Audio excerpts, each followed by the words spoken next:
سورہ نمل آیت 66 اعوذ باللہ السمیع العلیم من الشیطان الرجیم بسم اللہ الرحمن الرحیم بلکہ تھک کر رہ گیا علمہم ان کا علم فی الآخراتی آخرت کے بارے میں بلکہ وہ فی شکن شک میں منہا اس سے بلکہ وہ منہا اس سے عمون اندھے بلکہ آخرت کے بارے میں ان کا علم محدود ہو چکا بلکہ وہ اس میں شک میں ہیں بلکہ اس سے اندھے ہو رہے ہیں علم اور آگہی اپنے انجام کے بارے میں اپنی ہمیشہ کی منزل کے بارے میں جب تک انسان کو اس کا ادراک مکمل طور پر نہ ہو کسی بھی چیز کے بارے میں تو وہ اس کی طرف دھیان نہیں دیا کرتا۔ اگر آپ قرآن کو غور سے پڑھیں نا تو ساری کی ساری جو آپ کو ترتیب نظر آئے گی جس پر فوکس نظر آئے گا وہ آنے والی زندگی کے متعلق ہے۔ اس میں گزشتہ لوگوں نے کیا کیا، موجودہ لوگ کیا کر رہے ہیں،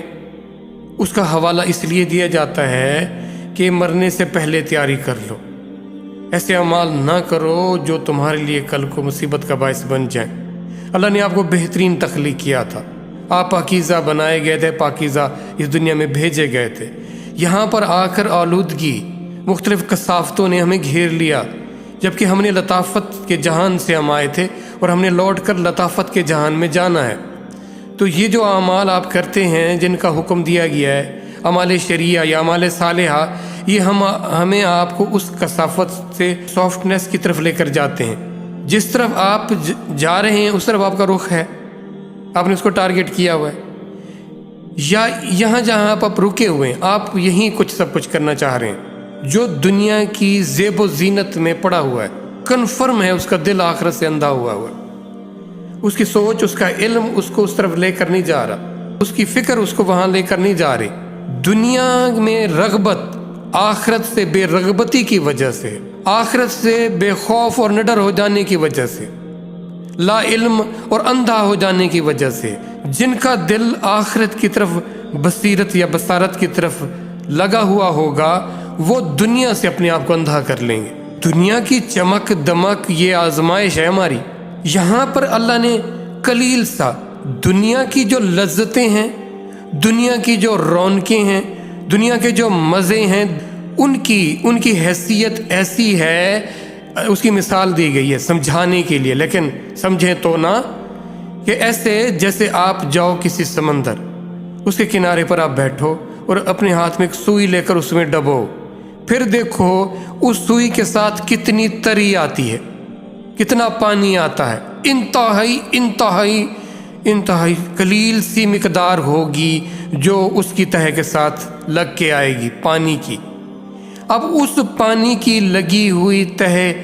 اور پھر ٹھاٹھیں مارتا ہوا سمندروں کو دیکھیں، کتنی گہرائی ہیں اس کی، کیسی وسعتیں ہیں، کیا تقابل بنتا ہے۔ پھر اتنی قلیل سی مقدار کو پورے انسانوں میں، پوری کی پوری مخلوق میں، زمین پر رہنے والے لوگوں میں، چیزوں میں، جانوروں میں، پرندوں میں وہ تقسیم کیا گیا، وہ اس میں سے لے رہے ہیں ہمارے حصے میں۔ کچھ سال تو ہم جیے، کتنا آ جائے گا اس کا مزہ، اس کی لذت، اس کی نعمتیں، اور اس کے لیے ہم اس لامحدود خزانوں کو، ہم اس سے اندھے ہوئے ہیں، اور یہیں کچھ چھینا جھپٹ جاری ہوئی ہے، ایک دوسرے کا حق مارنے پر لگے ہوئے ہیں، حرام اور حلال کی تمیز ختم کر لی ہم نے۔ وجہ کیا ہے؟ وجہ اس آگہی، اس علم کا ختم ہونا ہے، محدود ہونا ہے، تھوڑا ہونا ہے۔ اللہ فرماتے ہیں آنکھیں نہیں، دل اندھے ہو جاتے ہیں۔ دل بننا ہے اس محبت کے لیے، اگر اس کو کامل کی محبت کی طرف نہیں لاؤ گے تو یہ ناقص کی محبت میں پڑھ کے ہی رہے گا۔ تو اس کو اللہ کی محبت کی طرف لے کر جانا تھا، اور اس اللہ سے تو ہم ایسے دور ہوئے، نعوذ باللہ جیسے وہ ذات کہیں ہے ہی نہیں۔ وہ میرا رب ہے، وہ میرا خالق ہے، وہ میرا مالک ہے، کہاں ہر وقت ہمیں یہ احساس رہتا ہے؟ وہ مجھے مسلسل دیکھ بھی رہا ہے اور سن بھی رہا ہے، ہر طرح سے مجھے دیکھ رہا ہے، وہ میرے اندر کی خواہشوں کو بھی جانتا ہے۔ رب مجھے دیکھ رہا ہے اور اس کے بصیر ہونے کا، اس کے علیم ہونے کا مجھے احساس نہیں۔ یہی تو وہ اندھا پن ہے، یہی تو وہ جہالت ہے جس کا علاج ہے قرآن۔ اگر آپ قرآن سے قریب نہیں ہوں گے تو آپ کو اس دنیا کے دھوکے سے کون بچائے گا جو آپ کے تحفظ کے لیے وہ علم دیا گیا، جو آپ کے اندر کی بصیرت و اندر کی قلبی آنکھیں بیدار کرنے کے لیے تھا، کھولنے کے لیے تھا، اس کو تو ہم نے لپیٹ کر غلاف در غلاف بہت اونچی جگہ رکھا ہے۔ نہیں پڑھنا ہے تو بنا سمجھ کے پڑھنا ہے، بنا جانے پڑھنا ہے۔ نہیں جانو گے تو مانو گے کیا؟ وہ جو میرا تزکیہ کرنے کے لیے مجھے دیا گیا تھا، جو مجھے صحیح ٹریک پر رکھنے کے لیے دیا گیا تھا، علم، آگہی، وہ سہولت تھی، وہ اللہ کی طرف سے رحمت تھی، نعمت تھی، وہ جو سب سے اللہ فرماتے ہیں وَخَيْرٌ مِّمَّا يَجْمَعُونَ، جو تم جمع کرتے پھرتے ان سب سے بہترین تمہارے پاس اللہ نے وہ یہ قرآن دیا ہے تمہیں۔ یہ نعمت عظمیٰ ہے، اس کی اعلیٰ سے اعلیٰ کوئی بھی نعمت اس کا مقابلہ نہیں کر سکتی۔ اس وقت جو آپ کو فزیکلی نظر آ رہی ہیں ادھر ادھر چیزیں، ہر وقت آپ قرآن سے استفادہ کرتے نظر آئیں، اور اس کا بہترین حل یہ ہے کہ وہ باتیں، وہ چیزیں جو مجھے اللہ نے اتنی محبت سے بتائی ہیں، ان میں سے کچھ تو میں یاد کر لوں۔ جب آپ اس کو یاد کریں گے، یقین کریں گے کہ وہ جب موقع ہوگا وہ آیتیں خود بخود آپ کے دل و دماغ میں آ جائیں گی،